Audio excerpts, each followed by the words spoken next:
또 계속해서 기도해 주시면 감사하겠습니다. 오늘 이 룻기 2장의 말씀을 함께 또 보시도록 하겠습니다.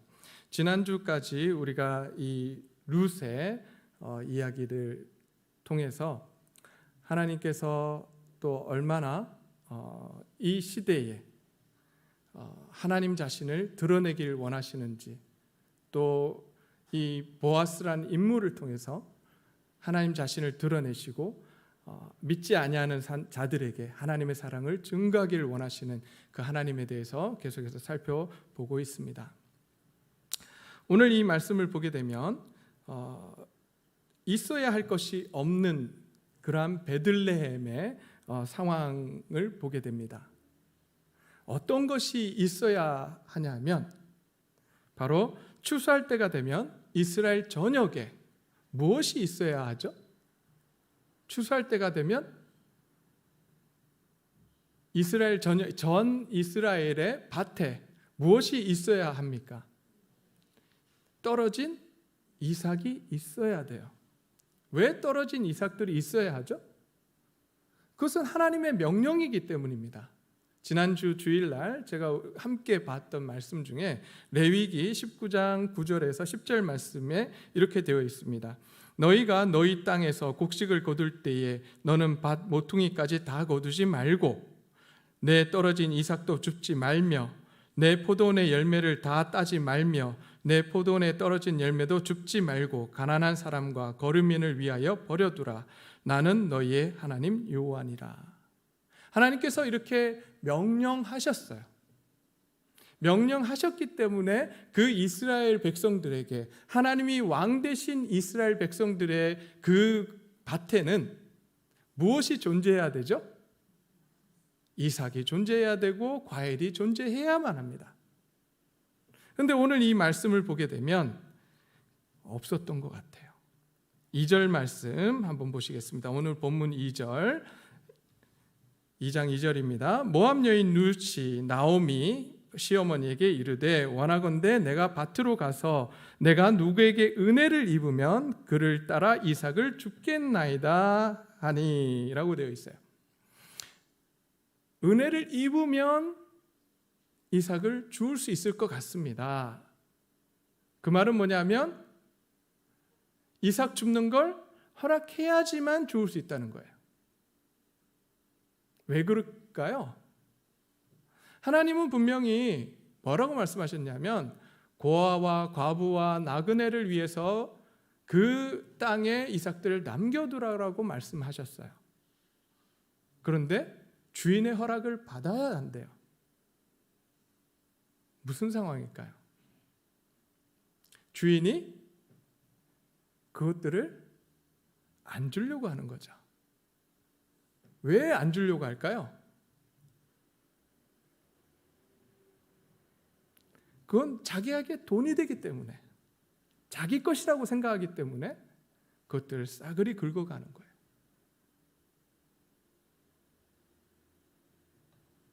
(3절입니다) 룻이 가서 베는 자를 따라 밭에서 이삭을 줍는데 우연히 엘리멜렉의 친족 보아스에 속한 밭에 이르렀더라. 줍다가 가는데 우연히 보아스 밭에 갔어요. 근데 생각을 한번 해보세요. 줍고 막 가는데 그 밭이 많이 있을 거 아니에요. 근데 그 밭 중에 따라 줍다 보니까 어디로 가게 됐어요? 보아스 밭에 가게 됐어요. 왜 보아스 밭으로 갔을까요? 네, 거기에 많이 있는 거예요. 다른 곳에는 많이 있다는 거예요? 없다는 거예요? 없어요. 그러니 줍다가 보니 어디로 가게 됐냐면 보아스 밭에 거기 많이 있다는 소문이 들리고 여인들이 많이 글로 가는 거예요. 거기 가서 줍기 시작합니다. 오늘 본문 15절 말씀 한번 보시겠습니다. 15절 말씀. 룻이 이삭을 주우러 일어날 때에 보아스가 자기 소년들에게 명령하여 이르되 그에게 곡식단 사이에서 줍게 하고 책망하지 말며. 보아스가 지금 소년들에게 일부러 부탁해요. 뭐 하지 말라고요? 책망하지 말래요. 16절입니다. 그에게 죽게 하고 꾸짖지 말라 하니라. 뭐 하지 말라고요? 꾸짖지 말라고요. 왜 이 부탁을 할까요? 그 당시에 어땠다는 거예요, 상황이. 이삭을 죽으러 오면 못 죽겠다는 거예요. 꾸짖고 책망했다는 거예요. 그렇게 하지 말라는 거예요. 특별히 부탁합니다. 그러니 그 당시 베들레헴, 여러분 베들레헴 하면 다시 한번 누구의 고향이죠? 다윗의 고향. 또 누가 태어나신 곳이죠? 그 위대한 곳이라고 생각했던 그곳이 얼마나 악했는지 오늘 본문은 우리에게 이야기해 주고 있어요. 그 악한 곳에 한 사람이 등장해요. 그 사람이 누구예요? 보아스. 이 보아스를 통해서 하나님의 은혜가 주위 사람들에게 퍼져나가기 시작합니다.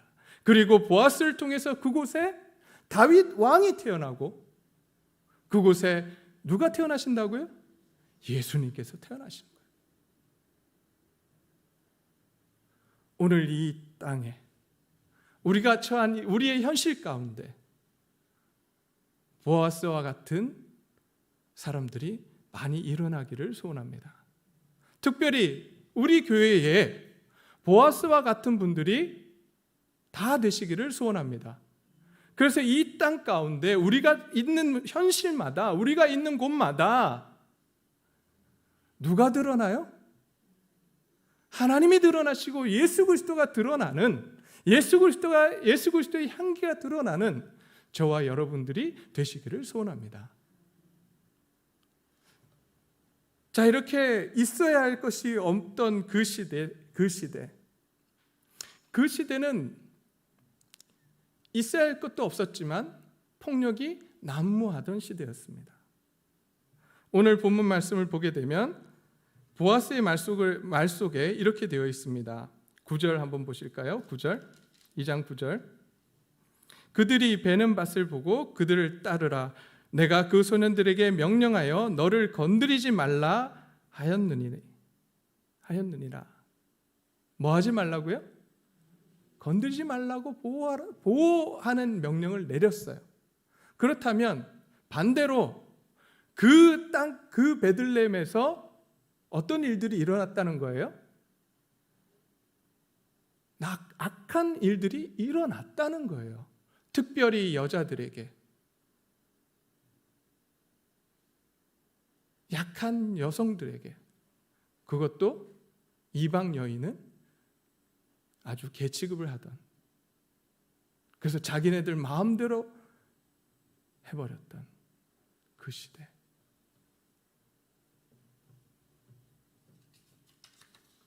뿐만 아니라 룻의 말과 행동 속에서도 우리는 이 시대가 얼마나 불평등한 시대였는지 보게 됩니다. 10절입니다. 룻이 엎드려 얼굴을 땅에 대고 절하며 그에게 이르되 나는 이방 여인이거늘 당신이 어찌하여 내게 은혜를 베푸시며 나를 돌보시나이까. 땅에 넙죽 엎드려져요. 그리고 그 엎드려져서 나는 이방 여인인데 어떻게 나를 이렇게 돌보십니까? 라고 이야기합니다. 당신의 여종들만도 못한 존재인데 어떻게 나를 이렇게 돌봐주십니까? 라고 이야기해요. 이 시대가 어느 시대라고요? 사사시대. 사사시대에 이런 일들이 비일비재했어요. 그래서 전에 사사기 이야기를 하면서 말씀을 드렸잖아요. 사사기 19장에 레위인이 여인을 대하는 태도가 나옵니다. 아주 말도 안 돼요. 21장에 가면 베냐민 지파의 여자를 구하기 위해 길르앗 야베스 사람들을 어떻게 합니까? 학살해요. 다 죽여버려요. 남자들 다 죽여버려요. 그리고 실로라고 하는 곳에서 축제가 벌어지는데 그 축제 벌어지는 곳에서 누구를 강제로 납치해 가죠? 여자들을, 처녀들을 강제로 납치해 가는 그러한 시대. 그러한 곳이었습니다. 정말 어둡고 어두웠던 그 시대, 그 시대에 하나의 빗줄기 같이 빛나는 한 사람이 있었습니다. 그 사람의 이름이 누구라고요? 보아스예요.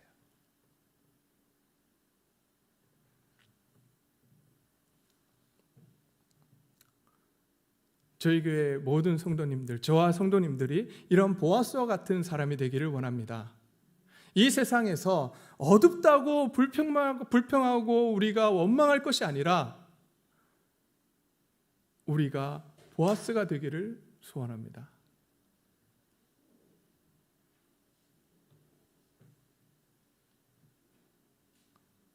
우리의 삶 속에 하나님이 일하시고 역사하시는, 그래서 우리를 통해서 하나님의 사랑과 은혜가 주위 사람들에게 나누어지는 귀한 교회로 성장해 가기를 소원합니다.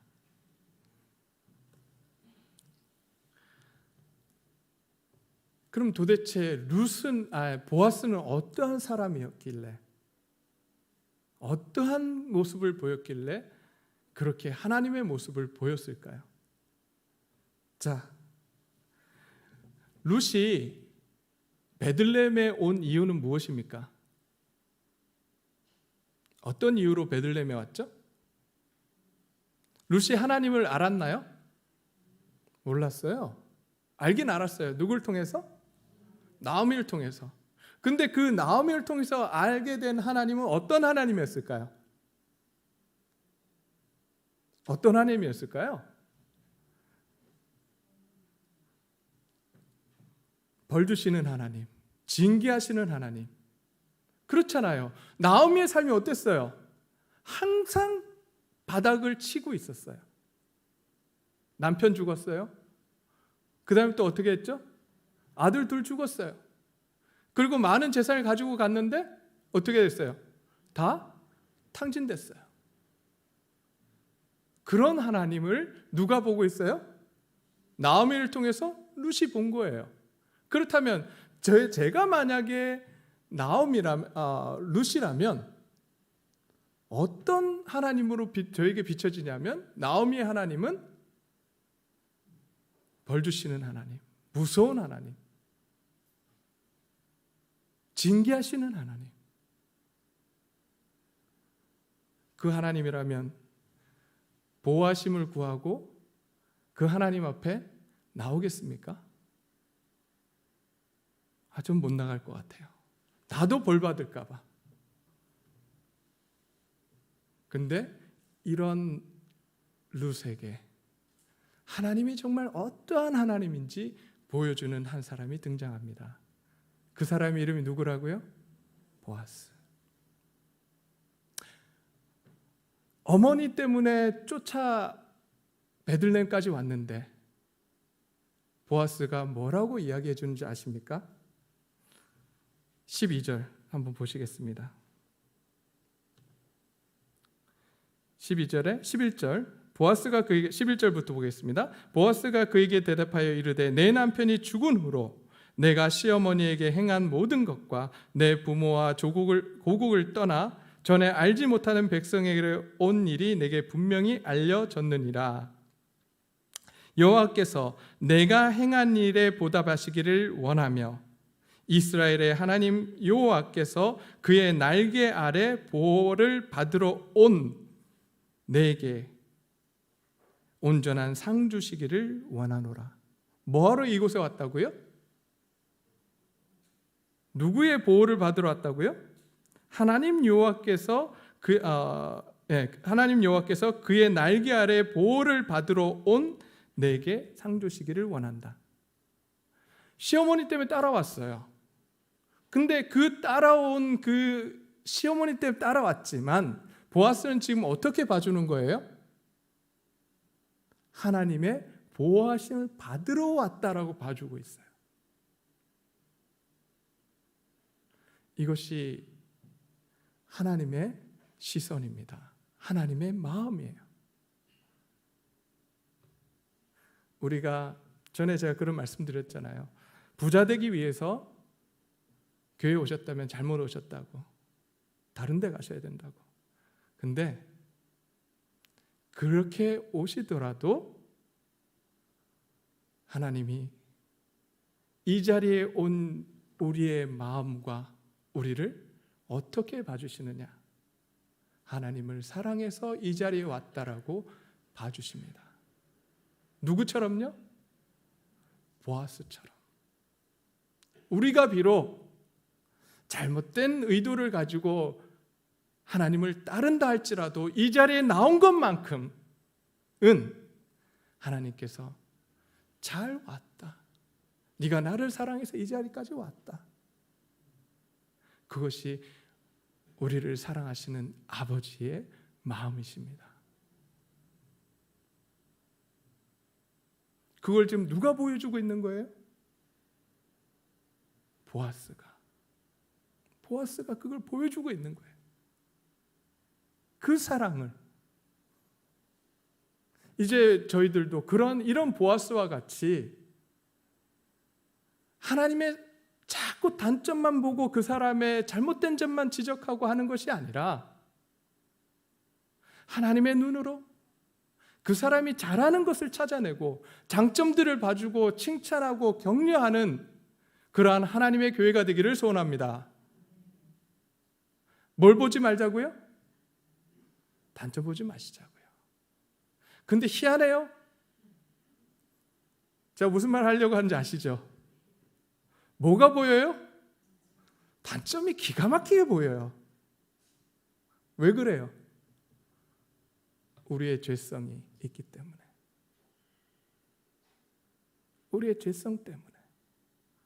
사람을 보면 원래 하나님 만드셨을 땐 이렇게 안 만드셨을 거예요. 근데 우리가 아담이 죄를 지으면서 우리 안에 죄가 들어오면서 우리는 계속해서 뭐가 보입니까? 잘못, 남의 잘못. 장점이 보이는 것이 아니라 단점이 보이는 그러한 사람들로 바뀌어졌어요. 그런데 이런 우리에게 누가 오셨어요? 예수님이 오시고 우리에게 성령을 주셔서 새 사람이 되게 하셨잖아요. 맞습니까? 그러면 이제 우리가 뭘 보려고 노력해야 돼요? 단점이 아니라 장점을 보려고. 성령님을 통해서 우리 주위에 있는, 내 주위에 있는 형제자매들의 단점을 보려고 하는 것이 아니라 장점을 보려고 노력하는 저와 여러분들이 되시기를 소원합니다. 보아스가 그랬어요.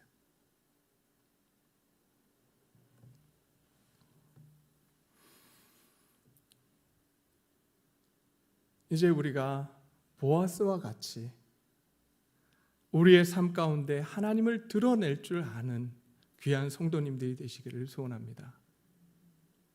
그래서 우리 교회는 보아스가 많은 교회로 소문났으면 좋겠어요.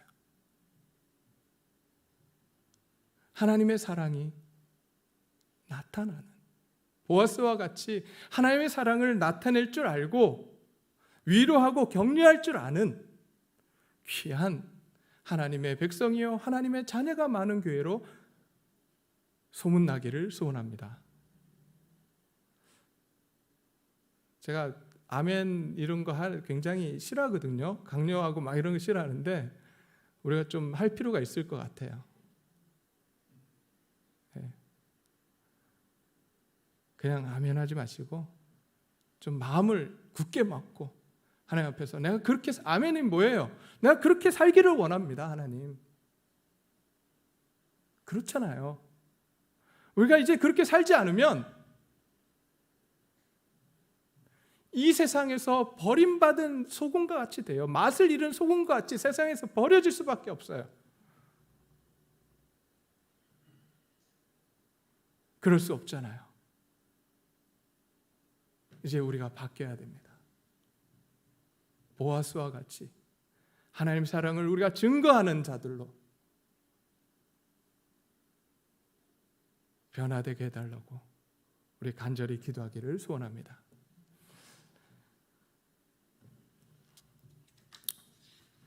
이 시간 함께 기도하기를 소원합니다. 보아스와 같은 사람으로 하나님 내가 바뀔 수 있도록 하나님 도와주십시오. 그래서 이 어둡디 어두운 이 시대에 예수 그리스도의 사랑을 증거하는 귀한 사람이 되게 해 주십시오. 하나님,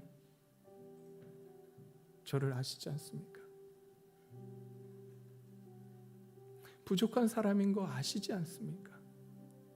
자꾸 남의 단점만 보이고 그래서 그것을 지적만 하는 내 자신을 하나님 아시지 않습니까? 하나님 이제 변화시켜 주십시오. 하나님의 은혜로 변화시켜 주십시오.